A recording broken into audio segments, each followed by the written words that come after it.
स्वागत है दोस्तों विकास शर्मा क्लासेस में। जैसा कि अपना जो टॉपिक चल रहा था अकाउंटिंग कॉन्सेप्ट एंड प्रिंसिपल, उसी को आगे बढ़ाते हैं। अपन फालतू की बातों पे अपन ज्यादा ध्यान नहीं देंगे।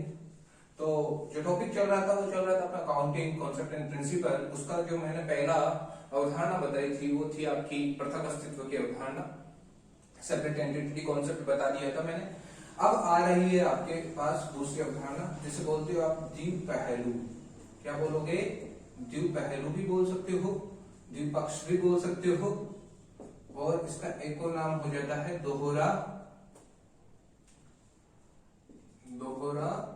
लेखा। द्विपहलू, द्विपक्ष, दोहरा लेखा अवधारणा, और इंग्लिश में इसे बोलते हैं ड्यूअल एस्पेक्ट और double entry concept, double entry concept. द्विपहलू, द्विपक्ष, दोहरा लेखा और dual aspect, double entry concept इसे बोला जाता है। अब ये रेखा प्रणाली क्या बोलती है, कहां से आई है, क्या क्या इसके नियम है, वो सारे अपन एक एक डिस्कस करते हैं। सबसे पहली बात, जो ये आई है ये इटली देश से आई है बेटे। ये आई है इटली देश की देन है। कहां की देन है? इटली देश की देन है। इसकी जो ओरिजिन कंट्री है वो है इटली। इटली कंट्री से आई है, इटली देश से की देन है। और जो ये विकसित हुई है, जो इसका विकास हुआ है, वो हुआ है 15वीं शताब्दी में। 15वीं शताब्दी में, ये भी ध्यान में रखना है। इटली देश की देन है, इसका विकास हुआ था 15वीं शताब्दी में। तीसरी बात, जो इसके जनक है, जनक बोल दो, प्रवर्तक बोल दो, या ओरिजिनेटेड बाय लुकास पेशुएली। इसे किसने दिया था? लुकास पेशुएली। मतलब लुकास पेशुएली को दोहरा लेखा प्रणाली का जनक भी बोला जाता है। ये किस नियम पर आधारित चलती है? ये समान डेबिट और समान क्रेडिट के नियम पर आधारित होती है, यानी equal debit equal credit. For example ले लेते हैं। राम से अपन ने क्या खरीदा? उधार माल खरीदा। क्या एंट्री होगी? Purchase account debit to Ram. अब जो अमाउंट यहां पे शो होगा वही अमाउंट यहां पर शो होगा।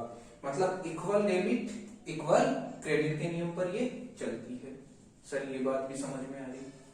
अब इसका एक लेखांकन समीकरण होता है, वो भी आपको ध्यान में रखना है। अधिकतर इसी से क्वेश्चन बनते हैं। लेखांकन समीकरण जिसे बोलते हैं अकाउंटिंग इक्वेशन। ये समीकरण क्या है ये भी देख लीजिएगा। यानी आपकी जो लायबिलिटी प्लस कैपिटल ये इक्वल होती है असेट्स के। किसके इक्वल होती है? असेट्स के। लायबिलिटी प्लस कैपिटल किसके इक्वल रहेगी? असेट्स के। इसी को मूल लेखांकन समीकरण बोलते हैं। मूल लेखांकन समीकरण।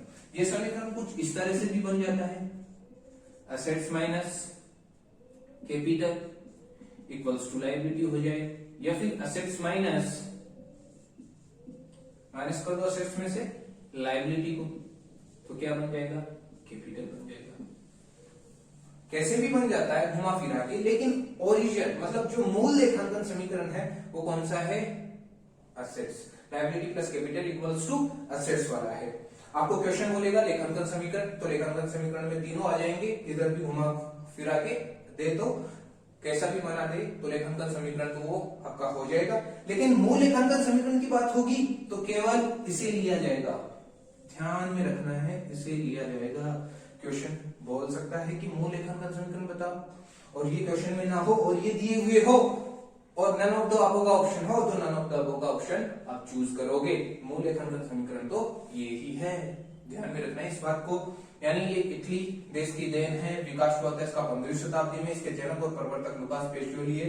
समान डेबिट और समान क्रेडिट पे ये चलती है, यानी परचेज अकाउंट डेबिट टू मैंने राम लिखा, यानी यहाँ पर भी उतना ही अमाउंट होगा जितना यहाँ पे आएगा। मतलब जितना अमाउंट डेबिट होगा उतना ही अमाउंट क्या होगा, क्रेडिट होगा। ये भी आपको ध्यान में रखना है। लेखांकन समीकरण क्या है, liability plus capital equals to assets है, असेट्स माइनस कैपिटल करोगे लायबिलिटी आ जाएगा, असेट्स माइनस लायबिलिटी करोगे कैपिटल आ जाएगा, और कैसे भी घुमा फिरा के दो को इक्वल करके भी कर सकते हो। लेकिन मूल लेखांकन समीकरण इसी को ध्यान में रखना है। जो आपकी बैलेंस शीट होती है, जो आपकी बैलेंस शीट होती है वो इसी लेखांकन समीकरण पर आधारित होती है।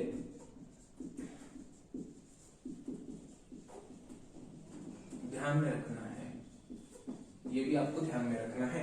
जो आपकी बैलेंस शीट होती है वो भी इसी लेखांकन प्रणाली पर आधारित होती है। क्या ये आपको ड्यूअल एस्पेक्ट समझ में आ गया?